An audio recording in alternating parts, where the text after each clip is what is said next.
정말 아는 만큼 보여요. 제 방에서 조그만 캔버스에 눈에 보이는 거를 막 그렸어요. 내가 이 안에서 뭔가 자유를 느낄 수 있다.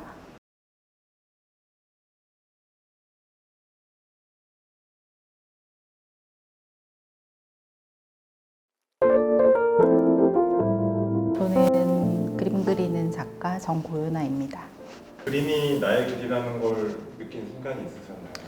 대학을 졸업하고 그리고 작가가 되리라고 상상을 못했었고 그냥 입시 미술학원 강사를 오래 했었는데 그러다가 어느 날 되게 회의가 느껴졌고 학생들이 되게 잘 돼도 제 자신이 행복하진 않더라고요. 난 앞으로 뭘 하고 살 수 있을까? 제가 미대를 나왔기 때문에 저희 동기들이나 뭐 선배들이나 이렇게 전시를 한다는 연락이 계속 왔거든요. 그래서 전시도 보고 홍보 기사도 보고 이러면서 부러움을 막 느끼는 거예요. 한 번도 내 그림을 그려보고 싶다는 생각을 안 했었는데 그때 처음 그림을 그려볼까?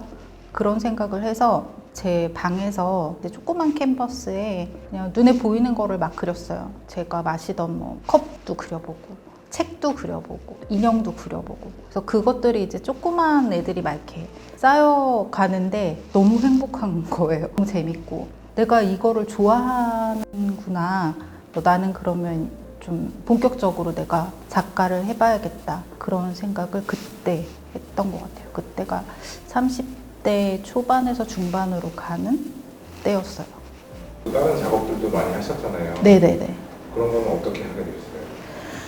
뭐 특별히 되게 다른 걸 한 거는 아니고 다 저의 이제 그림의 연장선에 있는 거였고 다른 작가들에 비해서 비교적 늦은 나이에 시작을 한 거여서 되게 조바심이 있었고 그림을 그리는 행위는 되게 즐겁고 행복했는데 저라는 작가를 알리기 위한 그런 것들이 부족했고 힘들었거든요. 그래서 제 작업을 조금 더 사람들이 공감할 수 있게 그렇게 만들 수 있는 그런 어떤 장치가 필요하다. 그런 생각을 해서 그림의 설명을 도와줄 수 있는 그런 매체를 찾아서 같이 협업을 했던 거예요. 그래서 뭐 퍼포먼스도 해보고 그런 미디어 작가와의 협업도 해보고 미디어를 이용한 그런 작업도 해보고 네, 그렇게 했었죠. 그럼 작가님만의 물과 빛 이걸 표현하시는 방법이 되게 궁금해거든요. 제가 뭐 물 그리는 것도 좋아하고 또 빛을 표현하는 것도 되게 좋아하는데 뭐 저만의 표현 방법 이런 건 없을 것 같아요. 뭐 물을 하면 제가 떠오르는 거는 약간의 시원하고 청량감, 어떤 자유를 주는 그런 이미지랑 그 다음에 공포감이라고 해야 되나? 약간 텐션 그런 것들을 느끼거든요.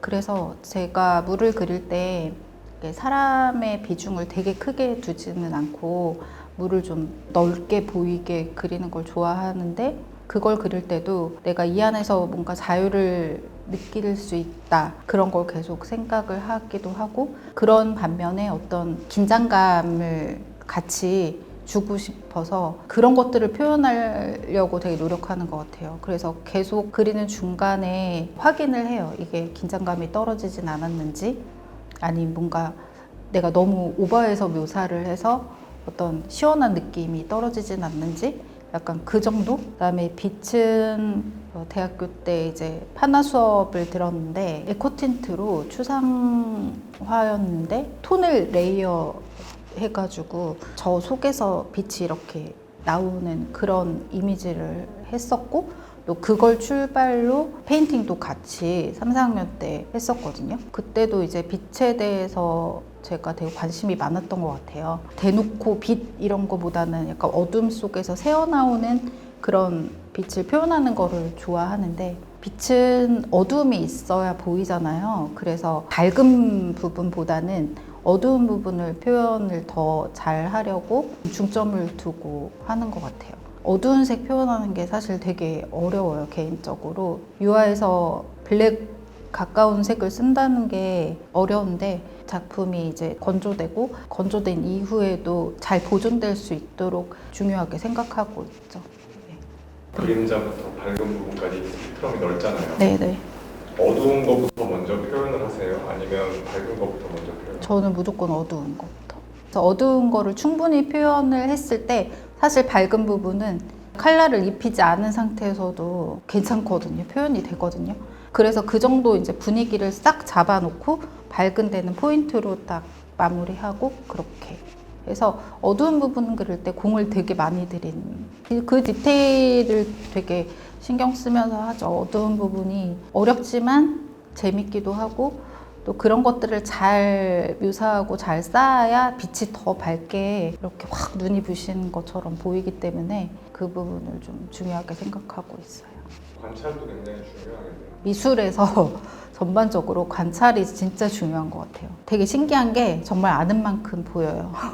그래서 계속 하다 보면 약간 직업병처럼 관찰을 여러모로 많이 하게 되고 특히 달라지죠. 보는 게. 사람을 봐도 다른 작업을 봐도 뭐 다른 사물을 봐도 관찰하는 것들이 그림을 시작하면서 되게 많이 바뀌었어요.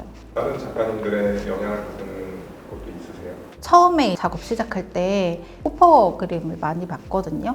저는 제가 어떤 성향인 줄 몰랐어요. 그 대학 때는 거의 추상화 작업을 많이 했었고 제가 또 입시를 되게 짧게 하고 대학을 갔었기 때문에 스킬이 되게 좋지도 않았었고 어떤 거를 잘하고 어떤 거에 관심 있는지 그런 거를 잘 몰랐었다가 그림을 다시 시작하면서 책도 많이 보고 잡지도 많이 보고 했는데 포퍼 그림을 봤을 때 뭔가 제 감성을 딱 건드리는 그런 것들이 있더라고요. 그래서 너무 좋다 진짜. 색깔도 너무 좋고 물론 지금도 좋아하지만 그때는 특히 되게 담고 싶었던 것 같아요. 그래서 예전에 제가 초창기 때 막 연습하면서 그릴 때 이제 오마주해서 작업했던 그림도 있어요. 그래서 그런지 그런 색감도 네. 그리고 인물에 대한 그런 관조적인 느낌 네, 그런 것들도 좀 보이는 것 같긴 하네요. 네, 네. 색감도. 네, 영향을 제일 많이 받았죠. 우울함과 슬픔이 느껴지기도 하더라고요. 네, 맞아요. 그런 감성을 좋아하거든요. 그러니까 저를 밝은 사람이라고 많이 보실 수 있어요. 지인들이나 뭐. 절 모르는 분들은 그럴 수 있는데 저의 성향이 그러니까 혼자 생각하는 거 그런 거 좋아하고 혼자 있는 것도 좋아하고 저는 제가 그거를 의식하고 그린 게 아니어서 잘 몰랐는데 나중에 이제 저도 알아차렸죠. 점점 나의 정체성을 찾아가는 작업과 함께 그렇게 된 것 같아요. 그래서 예술가라는 직업이 되게 자유롭게 보이잖아요. 시간도 되게 자유롭게 쓸 수 있을 것 같고 그런데 저희는 출근은 안 하지만 퇴근도 없어요. 누구를 만나서 노는 거는 그 시간은 재밌는데 그러고 집에 돌아오면 제가 계속 집중하고 생각했던 것들이 흐트러져 있기 때문에 이거를 다시 이렇게 바로 잡아서 작업 모드로 가는 게 쉽지가 않아요. 특히 작업할 때는 거의 안 만나고 슈퍼도 안 가고 그럼 혼자서 작업했을 때가 편하세요? 작업할 때가 편하죠. 내가 작업을 해야 된다. 나는 이게 직업이기 때문에 다른 사람들 매일매일 일하잖아요. 그러니까 나도 출근은 안 하지만 이게 내 직업이니까 주말에는 쉬고 평일에 계속 작업을 해야 된다. 그런 좀 강박관념이라고 해야 되나? 안 하고 있으면 불안하고 뭐라도 그리고 있으면 굉장히 뿌듯하고 그날 잘 때 오늘 잘했어. 막 그런 기분도 들고 작업하지 않는 시간에는 주로 뭘 하시는지. 진짜로 아무것도 안 합니다. 멍 때리는 것도 아니에요. 멍 때리는 거는 생각을 안 하는 거잖아요. 근데 저는 계속 뭔가를 생각해요. 그리고 이렇게 가만히 있어요, 집에서. 소소한 것들 빼고는 아무것도 안 해요. 약간 나무늘보, 제 별명인데.